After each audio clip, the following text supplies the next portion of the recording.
Pero ang aktor mula sa Dubai na si Omar Borkan Algala, nung pumunta kamakailan sa Saudi Arabia, na-deport dahil di mano masyado siyang guwapo.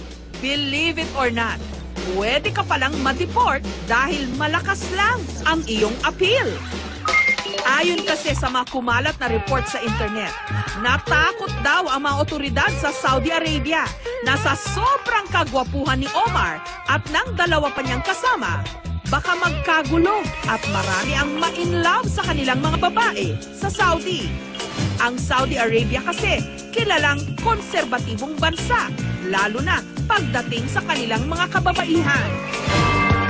Ngunit dahil din sa naturang pangyayari, si Omar naging instant international celebrity.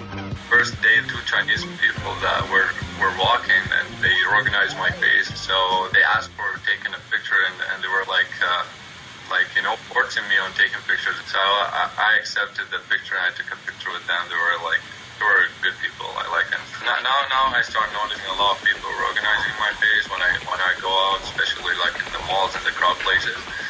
There's a lot of people like noticing me. There's a lot of people taking pictures of me, and that feels amazing, to be honest with you. It's just great. It's a surreal experience right now. We don't know how to explain it. All of a sudden, you get calls from different parts of the world, and then all of a sudden, things that are happening is just insane. How it just spread, and your whole world just turned upside down almost overnight.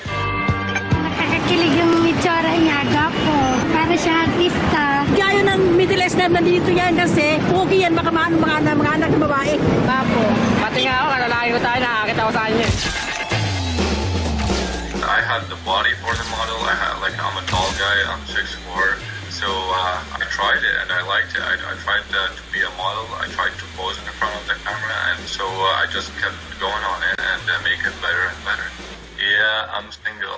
I give love. Whoever gives me love, I just give love back. Whoever say I love you, I say I love you too. For me, if I take everything easy in life and I don't let any negative stuff affect my personal life, I think I'm always gonna look good. I'll always keep smiling on my face, and smile never hurt.